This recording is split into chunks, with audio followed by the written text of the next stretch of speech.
നിലമ്പൂരിലെ പോരിൽ തോറ്റവരുടെ ഭാവിയല്ല, ജയിച്ചവരുടെ ഭാവിയാണ് ഇപ്പോൾ ചർച്ചാ വിഷയം. നിലമ്പൂരിൽ നിന്ന് തിരുവനന്തപുരത്തേക്ക് ബൈ റോഡ് 390 കിലോമീറ്റർ ദൂരമുണ്ട്. അടുത്ത 10 മാസം കൊണ്ട് UDFന് നിലമ്പൂരിൻ്റെ വിജയ പതാകയുമേന്തി തിരുവനന്തപുരത്ത് എത്തണം. കഠിനകഠോരമായ ഒരു യാത്ര. തൃശ്ശൂർ ചെന്ന് ആലുവ, അങ്കമാലി, മൂവാറ്റുപുഴ റൂട്ട് പിടിച്ചാൽ നേരെ പാലായിലെത്തും. ഗൂഗിൾ മാപ്പ് വഴിയും അതാണ് നല്ലത്. പാലായിൽ ചെന്ന് ജോസ് കെ മാണിയുടെ മുഖലക്ഷണം ഒന്ന് പരിശോധിച്ച് നീങ്ങിയാൽ പിന്നീട് അങ്ങോട്ടുള്ള യാത്രയിൽ ചില തീരുമാനങ്ങൾക്ക് അത് ഗുണം ചെയ്യും. പക്ഷേ പ്രതിപക്ഷ നേതാവ് അതിലൊന്നും ഒതുങ്ങുന്ന മട്ടില്ല. അടുത്ത തെരഞ്ഞെടുപ്പിന് മുമ്പ് വിസ്മയകരമായ രീതിയിൽ UDFൻ്റെ രാഷ്ട്രീയ അടിത്തറ വിപുലീകരിക്കും. വിസ്മയകരമായ വാർത്തകൾ ഈ തെരഞ്ഞെടുപ്പ് കഴിഞ്ഞ് അടുത്ത തെരഞ്ഞെടുപ്പിലേക്കുള്ള യാത്രക്കിടയിൽ ഉണ്ടാവും കേരളത്തിൽ. പക്ഷേ ഇത് സംഭവിക്കും. ഇത് സംഭവിച്ചില്ലെങ്കിൽ പ്രമോദ് രാമൻ എന്നോട് ചോദിച്ചു. അന്നൊരു വാക്ക് പറഞ്ഞിട്ടുണ്ടായിരുന്നു, നിലമ്പൂർ ആര്യാട ഷൗക്കത്തിൻ്റെ സെൻട്രൽ ഇലക്ഷൻ കമ്മിറ്റി ഓഫീസിൻ്റെ മുകളിലിരുന്ന് മീഡിയ റൂമിലിരുന്ന് ഒരു ഇൻ്റർവ്യൂ തന്നപ്പോൾ ഇങ്ങനെയൊരു ആ വിസ്മയം എവിടെ എന്ന് എന്നോട് ചോദിച്ചു. അതായത് അടുത്ത തിരഞ്ഞെടുപ്പിന് മുൻപ് അത്ഭുതങ്ങൾ സംഭവിക്കാൻ പോകുന്നുവെന്നാണ് സതീശൻ പറയുന്നത്. ഇത് ആവേശം കൊള്ളിക്കൽ പ്രസ്താവനയാണെന്ന് VD സതീശൻ്റെ ഇതുവരെയുള്ള ട്രാക്ക് റെക്കോർഡ് വെച്ച് നോക്കിയാൽ പറയാൻ കഴിയില്ല. പറഞ്ഞ കാര്യങ്ങൾ വിഴുങ്ങാൻ സാധ്യത കുറവാണെന്നാണ് തോന്നിയിട്ടുള്ളത്. അതുകൊണ്ട് ഈ പറഞ്ഞതിന് അർത്ഥമെന്താണ്? നിലമ്പൂർ വോട്ടെടുപ്പിന് മുമ്പാണ് പ്രതിപക്ഷ നേതാവിൻ്റെ ഈ ആത്മവീര്യം നിറഞ്ഞ പ്രസ്താവന എന്ന് പറഞ്ഞുകൊള്ളട്ടെ. അതായത് നിലമ്പൂർ ഫലത്തിന് മുന്നേ സതീശൻ അവിടം തൻ്റേതാക്കി മാറ്റി അവിടെ നിന്നും സഞ്ചരിച്ചു കഴിഞ്ഞിരുന്നു എന്നർത്ഥം. കേരള കോൺഗ്രസ് മാണിയെ മുന്നണിയിലേക്ക് മടക്കി കൊണ്ടുവരാൻ ശ്രമിക്കുമോ എന്നതായിരുന്നു എൻ്റെ ചോദ്യം. മറുപടിയോ അൻവറോ കേരള കോൺഗ്രസോ മാത്രമല്ല, അതിലും വലുത് സംഭവിക്കാൻ പോകുന്നുവെന്ന ക്യാമറയ്ക്ക് മുന്നിലെ ആണയിടൽ. PV അൻവറെ മുന്നണിയിലേക്ക് കൊണ്ടുവരണോ വേണ്ടയോ എന്ന ചിന്തയിൽ UDF നേതാക്കളാകെ കുറ്റിയടിച്ച് നിൽക്കുമ്പോഴാണ് ഈ പ്രസ്താവന. അതുകൊണ്ട് തന്നെ സതീശൻ മനസ്സിൽ കാണുന്നത് എന്താണെന്ന് ഇപ്പോൾ ഒരുപക്ഷെ ഒരു കോൺഗ്രസ് നേതാവിനും ഒരു UDF നേതാവിനും പറയാൻ കഴിയില്ല. UDFൽ K കരുണാകരന് ശേഷം ഒരു തന്ത്രശാലിയായ ലീഡർ ഉയർന്നു വരികയാണെന്ന് കരുതുന്നവരുണ്ട്. ചുരുക്കത്തിൽ ഇനി കേരളത്തിൽ രാഷ്ട്രീയ കുഴമറിച്ചിലുകളുടെ നാളുകളായിരിക്കുമെന്ന് ഉറപ്പ്. ഇടയ്ക്ക് വരുന്ന തദ്ദേശ സ്വയംഭരണ തിരഞ്ഞെടുപ്പ് അതിന് പ്രാദേശിക പാലങ്ങൾ പണിയും. നാം ശ്രദ്ധിക്കേണ്ട ഒരു കാര്യം, 2021 വരെ LDF പറഞ്ഞുകൊണ്ടിരുന്ന രാഷ്ട്രീയ ആശയം ഐക്യ ജനാധിപത്യ മുന്നണി തകർന്നുകൊണ്ടിരിക്കുന്ന കപ്പലാണ് എന്നാണ്. മുഖ്യമായും കേരള കോൺഗ്രസ് മാണി വിഭാഗം UDF വിട്ടപ്പോൾ അവരുടെ അടിത്തറ തകർന്നുവെന്ന നറേറ്റീവ് സൃഷ്ടിച്ചു. 2 ടേമുകളിൽ ഭരണം ലഭിക്കാതെ പോയതിൻ്റെ അസ്വസ്ഥതയിൽ നിൽക്കുന്ന ലീഗിന് അവർ ചൂണ്ടയിട്ടു. ലീഗ് കൊത്താതിരുന്നപ്പോഴും അവരെ പിണക്കാതിരിക്കാൻ ശ്രമിച്ചു.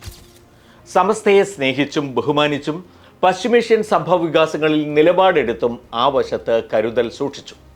എന്നാൽ 2022 മെയ് 31 തൃക്കാക്കര ഉപതെരഞ്ഞെടുപ്പ്, 2023 സെപ്റ്റംബർ 5 പുതുപ്പള്ളി ഉപതെരഞ്ഞെടുപ്പ്, 2024 ഏപ്രിൽ 26 ലോക്സഭാ തെരഞ്ഞെടുപ്പ്, 2024 നവംബർ 20 പാലക്കാട് ഉപതെരഞ്ഞെടുപ്പ്, 2025 ജൂൺ 19 നിലമ്പൂർ ഉപതെരഞ്ഞെടുപ്പ്. ഇത്രയും ആയപ്പോൾ UDFൻ്റെ തകർച്ച എന്ന നറേറ്റീവിൽ നിന്ന് പാടെ പിൻവാങ്ങേണ്ടി വന്നു LDFന്. തുടർച്ചയായി വിജയങ്ങൾ നേടുന്ന മുന്നണി എന്ന പ്രതിച്ഛായ അവർ സൃഷ്ടിച്ചു. ഇതൊരു പുതിയ സാഹചര്യമായി നേരിടേണ്ട നിലയിലേക്ക് LDF വന്നു. കോൺഗ്രസിനെ നേരിട്ട് ആക്രമിക്കുക എന്നതാണ് അവർ കൈക്കൊണ്ട അടവ്. സാമുദായിക വർഗീയ ശക്തികളെ കൂട്ടുപിടിച്ചാണ് നിലമ്പൂരിലെ വിജയമെന്ന ആരോപണത്തിലേക്ക് എത്തിച്ചേർന്നിരിക്കുന്ന അടവ്.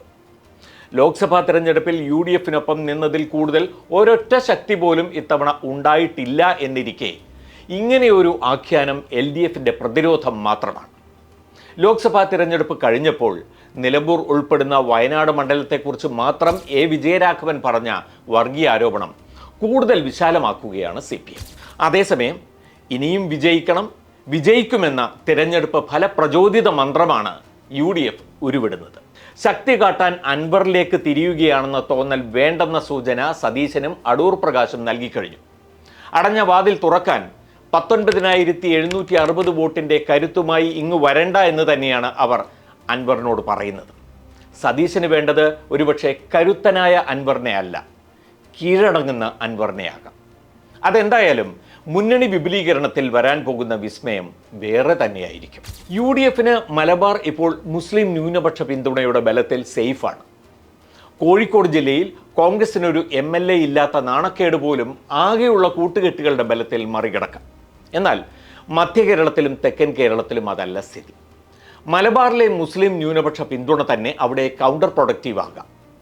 KPCC പുനഃസംഘടനയിലൂടെ പ്രാവർത്തികമാക്കിയ സാമുദായിക സമവാക്യത്തെ തിരഞ്ഞെടുപ്പ് ഗോതയിലും ശക്തിപ്പെടുത്തുക എന്ന വെല്ലുവിളിയുണ്ട്.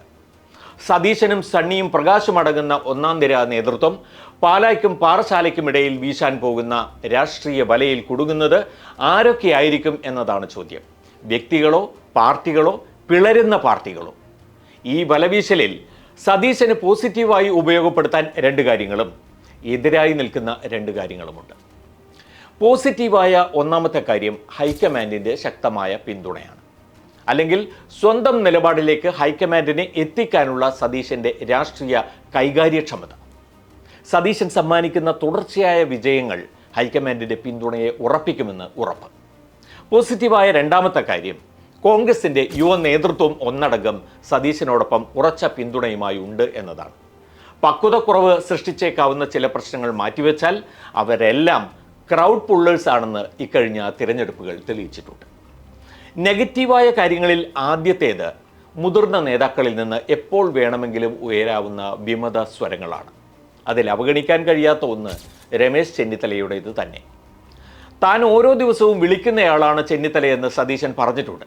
അതൊരു നല്ല കാര്യമാകാമെങ്കിലും സതീശനിൽ അമിതാധീശ പ്രവണതയുണ്ടെന്ന പ്രചാരണം നാം വിട്ടാൽ ചെന്നിത്തലയുടെ നാവിനും കനം വെച്ചുകൂടുന്നില്ല.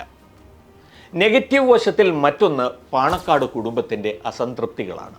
VD സതീശൻ കൊടപ്പനക്കൽ തറവാടിന് നൽകുന്ന സ്ഥാനങ്ങളിൽ അവർ തൃപ്തരല്ലെന്ന് തന്നെയാണ് അറിവ്. പ്രതിപക്ഷ നേതാവും PK കുഞ്ഞാലിക്കുട്ടിയും തമ്മിലുള്ള മൂപ്പിളമ തർക്കം കൂടിയാകുമ്പോൾ നിലമ്പൂരിലെ വിജയത്തിലുപരി ചിലതുണ്ടെന്ന് ചിന്തിക്കണം. ഒടുവിൽ ഈ വീഡിയോ തയ്യാറാക്കുന്ന വേളയിൽ വന്ന അടൂർ പ്രകാശ് മീഡിയ വണ്ണിനോട് പറഞ്ഞ ഒരു ബൈറ്റ് സതീശൻ പറഞ്ഞ ആ വിസ്മയത്തുമ്പത്ത് CPI ആണെന്ന തോന്നലിന് കാരണമായിട്ടുണ്ട്. CPI ആവില്ല. എൻ്റെ CPI അങ്ങനെയല്ല.